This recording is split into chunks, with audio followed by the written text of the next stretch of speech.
మహారాష్ట్ర ముఖ్యమంత్రి పీఠంపై సస్పెన్స్ వీడడం లేదు. సీఎం ఎంపికపై ఇంకా అనిశ్చితి కొనసాగుతుంది. మహా సీఎం ఎంపిక ఉత్కంఠ రేపుతోంది. అమిత్ షా నేతృత్వంలో అర్ధరాత్రి వరకు మీటింగ్ సాగింది. అయినా ఇంకా ముఖ్యమంత్రి ఎంపిక ఫైనల్ కాలేదు. మరోసారి ముంబైలో భేటీ కానుంది కూటమి. ఇక ముఖ్యమంత్రి పీఠంపై బీజేపీ బిగ్ ప్లాన్ వేసింది. రాష్ట్రంలో కీలక శాఖలతో పాటు ఇక ముఖ్యమంత్రి పీఠాన్ని అధిష్ఠించబోతుంది. మరోవైపు కేంద్ర కేబినెట్లో మరిన్ని బెర్తులపై ఇటు షిండే పవార్ కూడా డిమాండ్ చేయబోతున్నారు రాష్ట్ర కేబినెట్తో పాటు. మరోవైపు డిసెంబర్ 2 లేదా 5న సీఎం ప్రమాణ స్వీకారం ఉండే అవకాశం కనిపిస్తోంది. మొత్తం మీద మహారాష్ట్ర ముఖ్యమంత్రి పీఠానికి సంబంధించి ఇంకా సస్పెన్స్ అయితే కొనసాగుతున్న పరిస్థితి కనబడతా ఉంది. మహాయుతి నేతల ఏక్నాథ్ షిండే, దేవేంద్ర ఫడ్నవీస్, అజిత్ పవార్లతో కేంద్ర మంత్రులు అమిత్ షా, జేపీ నడ్డాలు సమావేశమయ్యారు ఢిల్లీలో.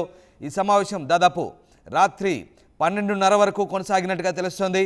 ఈ సమావేశంలోనే మహారాష్ట్ర ముఖ్యమంత్రి ఎంపికపై డిప్యూటీ సీఎంలు ఎవరైనా దానిపై నిర్ణయిస్తారనే ప్రచారం అయితే జరిగింది. మినిస్టర్ బెర్తులు ఏ పార్టీకి ఎన్ని కేటాయించాలనే దానిపై కూడా ప్రాథమికంగా నిర్ణయానికి వచ్చినట్టుగా తెలుస్తుంది. ఇక పవర్ షేరింగ్ ఫార్ములాపై డిస్కషన్ సీరియస్గా జరిగినట్టుగా తెలుస్తుంది.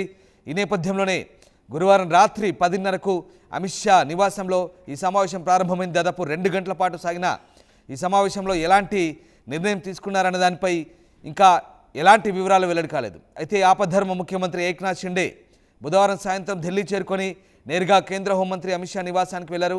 అప్పటికే అక్కడున్న కేంద్ర మంత్రి జేపీ నడ్డాతో చర్చలు జరిపారు.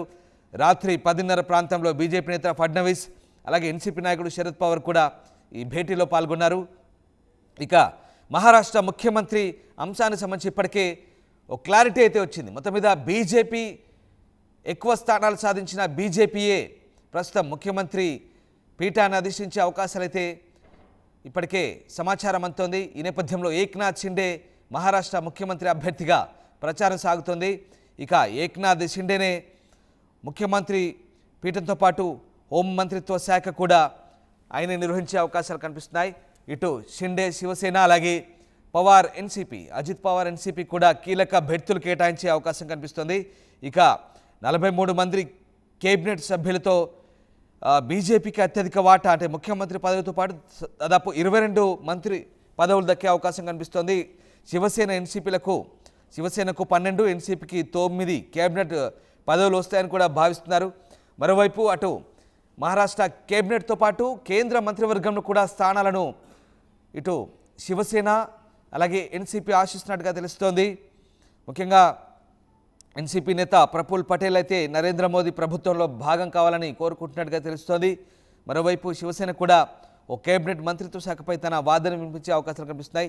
ఈ అంశం కూడా చర్చకు వచ్చినట్టుగా తెలుస్తుంది. రాష్ట్ర కేబినెట్తో పాటు భవిష్యత్తులో అటు కేంద్ర మంత్రివర్గంలో స్థానానికి సంబంధించి కూడా శివసేన అలాగే ఎన్సీపీ కొంత ఆశాజనకంగా చర్చలు జరిపినట్టుగా తెలుస్తుంది. ఓవరాల్గా ప్రస్తుతం ఇటు ఢిల్లీలో జరిపిన చర్చల తర్వాత ముంబై చేరుకున్నారు ఇప్పటికే ఫడ్నవీస్ అలాగే అజిత్ పవార్. మొత్తం మీద ముంబైలో మరొకసారి కూటమి నేతలు సమావేశమయ్యే అవకాశం కనిపిస్తుంది. అన్నీ అనుకున్నట్లుగా జరిగితే డిసెంబర్ 2 లేదా 5వ తారీఖున ప్రమాణ స్వీకారం చేసే అవకాశాలు అయితే కనిపిస్తున్నాయి. మొత్తం మీద పవర్ షేరింగ్ ఫార్ములా, ఒక ముఖ్యమంత్రి 2 ఉప ముఖ్యమంత్రులకు సంబంధించి ప్రస్తుతం కీలక చర్చ జరిగినట్టుగా తెలుస్తోంది. సో ఓవరాల్గా కీలక మంత్రిత్వ శాఖలు ఆశించినట్టుగా తెలుస్తోంది. ముఖ్యంగా శివసేన అలాగే ఎన్సీపీ ఈ ఇరు పార్టీలు కూడా ఇప్పటికే ఒక అంగీకారానికి వచ్చాయి బీజేపీతో. ముఖ్యమంత్రి పీఠం బీజేపీకే దాదాపుగా ఖరారైనట్టుగా తెలుస్తుంది. ఎస్, మా సీనియర్ కొలీగ్ గోపి ఢిల్లీ నుంచి జాయిన్ అవుతున్నారు. గోపి, మహారాష్ట్ర ముఖ్యమంత్రి పీఠానికి సంబంధించి ఇప్పటికే కొంత సస్పెన్స్ వీయడం లేదు. ఇంకా మహారాష్ట్రలో మరొకసారి అంటే ముంబైలో మరొక భేటీ జరిగే అవకాశం కనిపిస్తోంది. ఏం జరగబోతోంది, ఎప్పుడు దీనికి సంబంధించిన చిక్కుముడి వీడే అవకాశం కనిపిస్తుంది? రామదాస్, మహాయుతి నేతల సమావేశం అమిత్ షా నివాసంలో అర్ధరాత్రి వరకు కూడా జరిగింది. ఈ యొక్క సమావేశంలో అమిత్ షాతో పాటు బీజేపీ జాతీయ అధ్యక్షుడు జేపీ నడ్డా కూడా పాల్గొనడం జరిగింది. అయితే ఈ యొక్క సమావేశంలో బీజేపీకి ముఖ్యమంత్రి పదవి ఇవ్వడం పైన మిగతా 2 మిత్రపక్షాలు కూడా అంగీకరించడం జరిగింది. కొన్ని ముఖ్యమైన పోర్ట్ఫోలియోల పైన కూడా చర్చ జరిగినట్టు కొంత సమాచారం అందుతుంది. హోం మంత్రిత్వ శాఖ, ఆర్థిక శాఖ, రెవెన్యూ ఈ 3 కూడా కీలకమైన శాఖలు బీజేపీ వద్దే ఉండే అవకాశం అయితే ఉంది. పట్టణాభివృద్ధి, పీడబ్ల్యూడి వంటి ముఖ్యమైన మంత్రిత్వ శాఖలు శివసేనకు, వ్యవసాయం, నీటిపారుదల, ఆహార సరఫరా, వైద్యం మరియు ఐటీ రంగానికి సంబంధించిన మంత్రిత్వ శాఖలు ఎన్సీపీకి వెళ్లే అవకాశాలున్నాయి. కొత్త మహారాష్ట్ర ప్రభుత్వంలో ఉప ముఖ్యమంత్రులు ఉండాలని కూడా ఏక్నాథ్ షిండే, అజిత్ పవార్లు వాళ్ళిద్దరిని కూడా బీజేపీ అగ్రనాయకత్వం కోరడం జరిగింది. మరో 2 రోజుల్లో శాసనసభ పక్ష సమావేశాన్ని ఏర్పాటు చేసి నాయకుడిని ఎన్నుకోవాలంటూ కూడా బీజేపీ సూచించడం జరిగింది.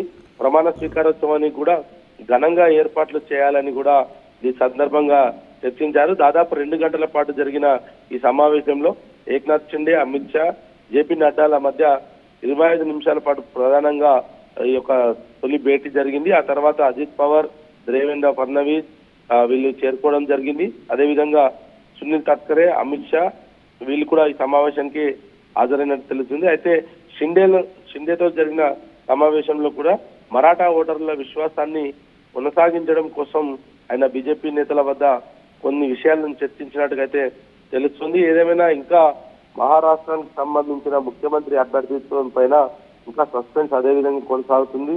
మరియు ఇంకా 1-2 రోజులు సమయం పట్టే పరిస్థితులు కనపడుతున్నాయి. నేతలందరితో చర్చించి శాసనసభ పక్ష నేతను ఎన్నుకోవాలంటూ కూడా బీజేపీ సూచించడం జరిగింది.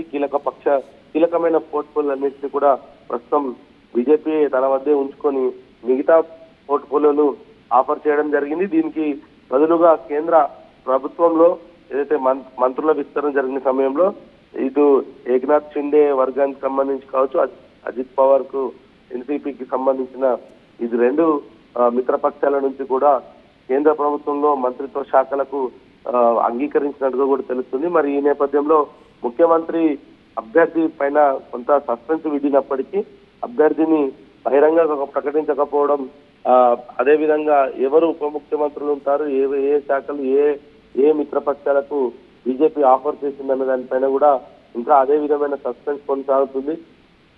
కేవలం లీకులు మాత్రమే వస్తున్న పరిస్థితి అయితే ఉంది. ఖచ్చితమైన సమాచారం అయితే బీజేపీ నేతల నుంచి కానీ, ఇటు ఎన్సీపీ నుంచి కానీ, ఏక్నాథ్ షిండే శివసేన వర్గం నుంచి కానీ ఎటువంటి సమాచారం అయితే ప్రస్తుతానికైతే అందడం లేదు. మరి రానున్న 1-2 రోజుల్లోనే దీనిపైన ఒక క్లారిటీ వచ్చి ఒక ముఖ్యమంత్రి ప్రమాణ స్వీకారాన్ని కూడా భారీ ఎత్తున ఏర్పాట్లు అయితే చేస్తారు అనేది మాత్రం ఒక క్లారిటీ వచ్చే పరిస్థితి ఉంది. Ramdas. Right, yes, thank you Gopi, thanks for the update.